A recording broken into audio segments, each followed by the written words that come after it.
भारत से पिटाई खाने के बाद पाकिस्तान इन दिनों इंटरनेशनल लेवल पर चर्चाओं में है। उसके प्रधानमंत्री हो या फिर सेना प्रमुख हो, जगह जगह जाकर भीख मांग रहे हैं, रो रहे हैं, अपना दुखड़ा सुना रहे हैं। सेना प्रमुख का जिक्र इसलिए किया क्योंकि पहलगाम हमले से पहले इसी आसिम मुनीर ने एक नारा दिया था, टू नेशन थ्योरी की एक बार फिर से बात की थी। वही टू नेशन थ्योरी जिसकी बात मोहम्मद अली जिन्ना ने की थी और उसके बाद भारत और पाकिस्तान दो हिस्सों में बंट गए थे। तो आज हम बात करेंगे जब 47 में भारत और पाकिस्तान अलग हुए थे, उस दौरान वो कौन कौन से लोग थे जिनकी पाकिस्तान को बनाने में मुख्य तौर पर भूमिका रही थी। मेरे साथ मौजूद है हमारे वरिष्ठ सहयोगी पंकज प्रसून। सर, बहुत बहुत स्वागत आपका।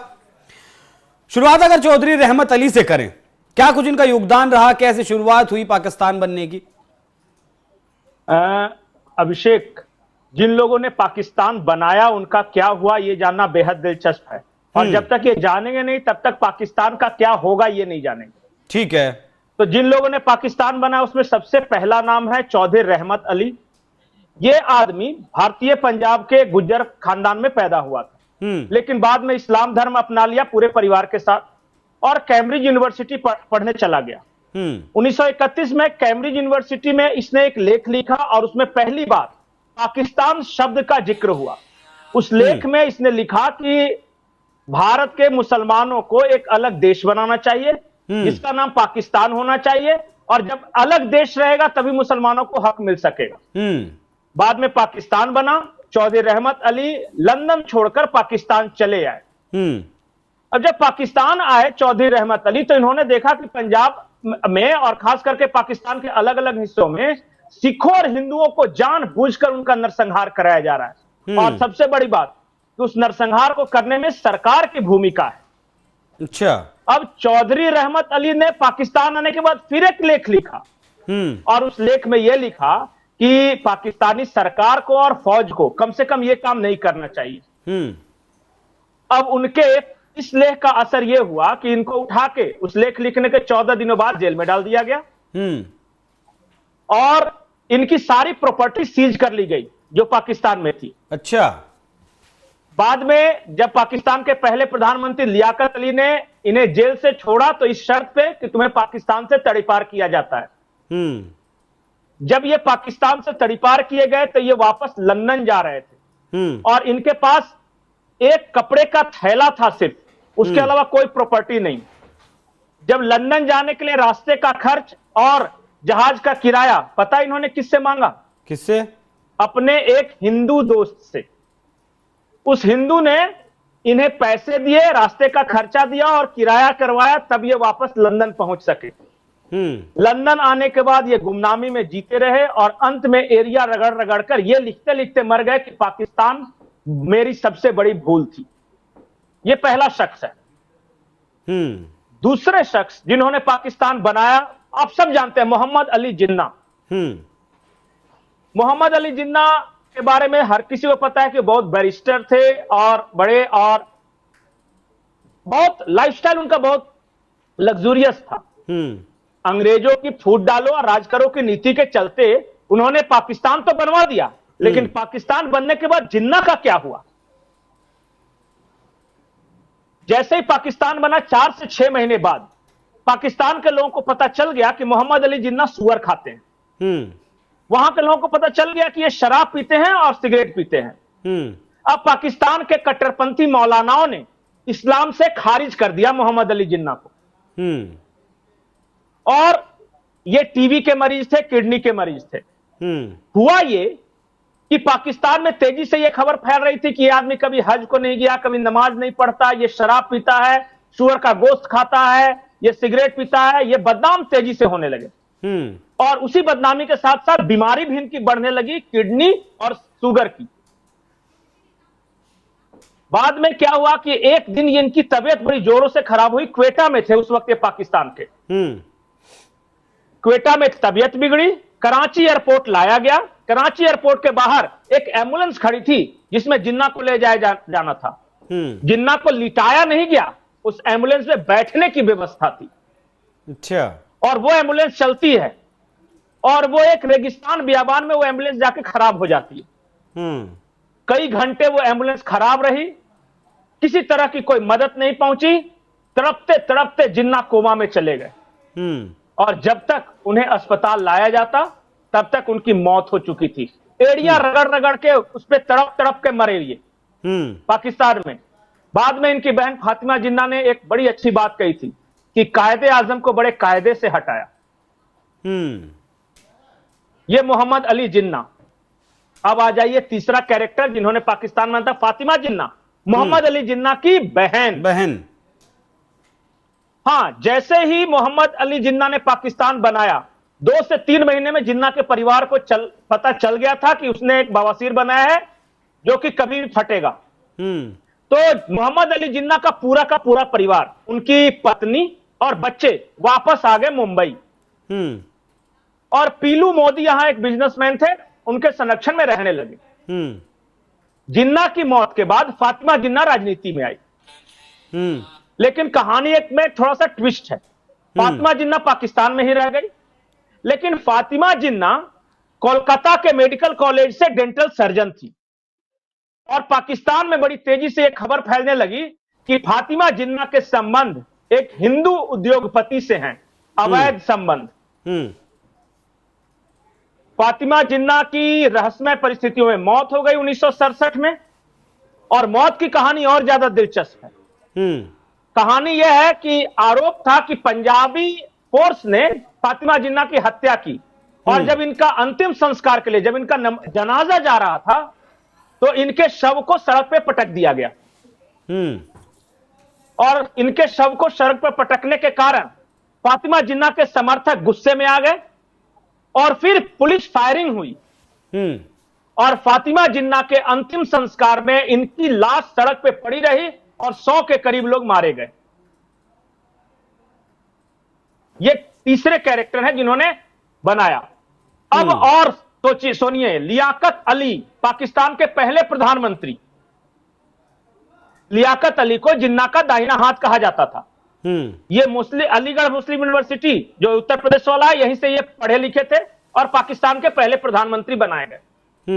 लेकिन लियाकत अली ने नेहरू के साथ एक समझौता किया था जिसे कहते हैं नेहरू लियाकत पैक्ट। हां, नेहरू लियाकत पैक्ट में यह बात साफ साफ था कि दोनों देश, जब देश बनेगा तो दोनों अपने अपने अल्पसंख्यकों की रक्षा करेंगे। नेहरू लियाकत पैक्ट पाकिस्तान के कट्टरपंथी मौलानाओं को पसंद नहीं आया। उन्होंने कहा कि जब हम पाकिस्तान बनाएंगे तो फिर अल्पसंख्यकों की रक्षा क्यों करेंगे। और 1951 में लियाकत अली को, उस देश का पहला प्रधानमंत्री लियाकत अली को 1951 में रावलपिंडी में सबके सामने गोली मार दी गई स्टेज पर। और लियाकत अली को गोली मारने वाला शख्स एक अफगान नौजवान था। वहां की पुलिस या फौज चाहती तो उस अफगान नौजवान को पकड़ लेती ताकि पता चल जाता कि लियाकत अली की हत्या क्यों हुई है। लेकिन उस शख्स को पकड़ा नहीं गया, उस शख्स को भी वहीं पे गोली मार दी गई। और इस तरह लियाकत अली की रहस्यमय मौत हमेशा के लिए रहस्य रह गई। बाद में कई किताबों में इसका जिक्र हुआ है कि पाकिस्तानी पंजाबी आर्मी ने लियाकत अली को इसलिए मारा क्योंकि वो एक मुहाजिर थे।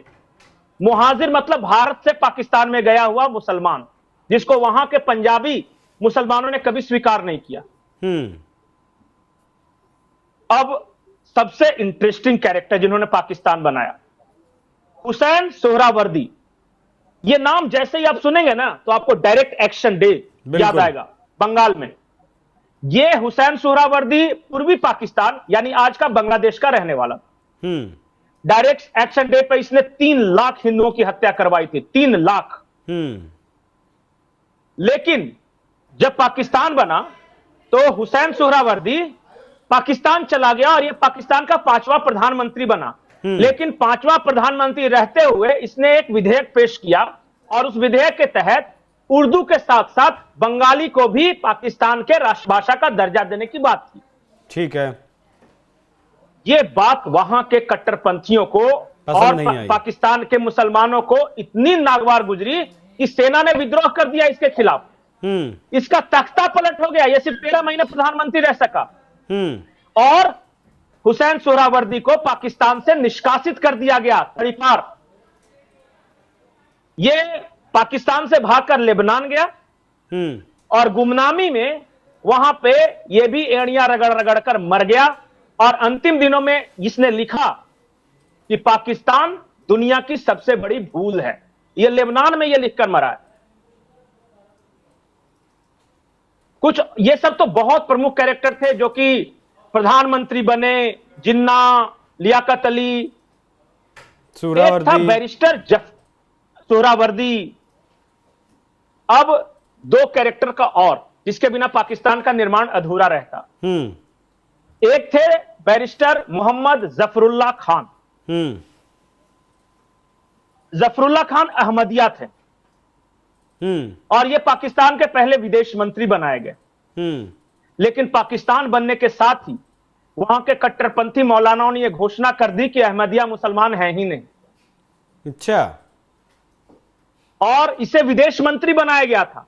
जब अहमदिया मुसलमान है ही नहीं तो अहमदियाओं की हत्या शुरू हो गई। 1953 में लाहौर में अहमदियाओं के खिलाफ एक हिंसा हुई, दंगा हुआ और पाकिस्तान के पहले विदेश मंत्री बैरिस्टर मोहम्मद जफरुल्लाह खान को उस दंगे में पीट पीट कर मार डाला गया। दंगे में विदेश मंत्री को मार दिया गया? बिल्कुल, 1953 में लाहौर में दंगा हुआ था उसमें। अब आखिरी नाम हिंदू लेकिन वास्तव में ईसाई। इसका नाम था दीवान बहादुर राय सत्य प्रकाश सिंघा। जाहिर है दीवान थे, पैसे वाले, लेकिन ये ईसाई थे। और इन्होंने एक थ्योरी दी थी कि ईसाई और मुसलमान भाई भाई हैं। हम दोनों अब्राहिमिकल रिलीजन से हैं, हम दोनों की पुण्य भूमि यरूशलेम है, इसलिए हम दोनों भाई भाई हैं, एक ही ईश्वर की संतान है। बहुत अच्छी बात। लेकिन पाकिस्तान बना, ईसाई या मुसलमान भाई भाई करते हुए ये ईसाई दीवान बहादुर सत्यप्रकाश सिंघा पाकिस्तान चले गए। पाकिस्तान के पंजाब असेंबली का पहला स्पीकर इन्हें बनाया गया। लेकिन पंजाबी मुसलमानों को एक ईसाई का स्पीकर बनना पसंद नहीं था। ईसाई पंजाब के असेंबली का स्पीकर कैसे बन सकता? 4 महीने के अंदर इन्हें बेइज्जत कर स्पीकर के पद से हटा दिया गया।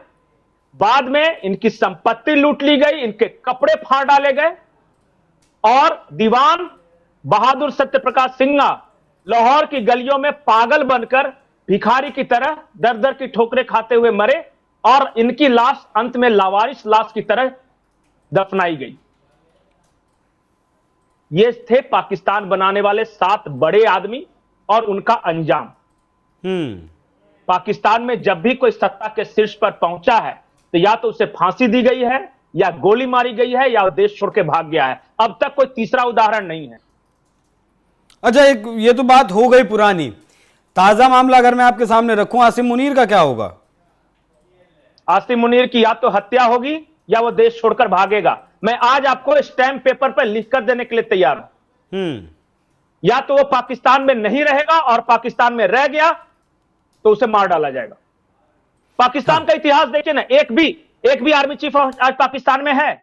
इससे पहले वाला पाकिस्तान में है, राहिल शरीफ पाकिस्तान में है, बाजवा पाकिस्तान में है, कियानी पाकिस्तान में है, कोई नहीं पाकिस्तान में है। तो ये कैसे पाकिस्तान में रहेंगे? और दूसरी बात, इन्होंने अयूब खान के बाद पहली बार खुद को फील्ड मार्शल घोषित करवाया है। इतनी बड़ी इज्जत, इसका मतलब उतनी ही बड़ी बेइज्जती। जितना बड़ा ओहदा उतनी बड़ी बेइज्जती। बिल्कुल। इतिहास बताता है पाकिस्तान का। मुशर्रफ बहुत ताकतवर थे लेकिन मरे कहां? दुबई में। नवाज शरीफ बहुत ताकतवर थे, हैं कहां? लंदन में। बेनजीर भुट्टो बहुत ताकतवर थी, मारी गई कहां? गोली मारी गई उनको। एक भी उदाहरण आप बता दिए जो शांति से मर गया हो अच्छे पद पे रहने के बावजूद? एक भी नहीं। जितना आपने बताया उसे देखकर तो नहीं लगता। ठीक है सर, तो यही आप लोगों ने है बबुआ जी, आप लोगों ने देखा सुना कि जिन लोगों ने पाकिस्तान को बनाने में अहम भूमिका निभाई उन 7 लोगों का क्या कुछ हश्र हुआ है। और अब 8वां आसिम मुनीर है जो 2 नेशन थियरी की बात कर रहा है और खुद को मतलब पाकिस्तान का कहें कि एक तरीके से उसने सर्वा वो पाकिस्तान का खुद को मान नहीं। आसिम मुनीर 8वां नहीं है, इससे बहुत ताकतवर लोग हुए हैं। जुल्फिकार अली भुट्टो, माफ कीजिएगा, मौजूदा वक्त में सारे खत्म। मौजूदा वक्त में आसिम मुनीर, आप देखना होगा कि इसका क्या कुछ होता है। पंकज जी बहुत धन्यवाद आपका, इतिहास के पन्नों से जो जानकारी आप हमारे लिए, हमारे दर्शकों के लिए लेकर आए हैं, वो शायद ही इस जानकारी के बारे में बहुत कम लोग होंगे जिन्हें इसके बारे में पता होगा। तो बहुत बहुत धन्यवाद आपका। दर्शकों, आप इस विषय पर क्या सोचते हैं कमेंट कर जरूर बताइएगा। नमस्कार।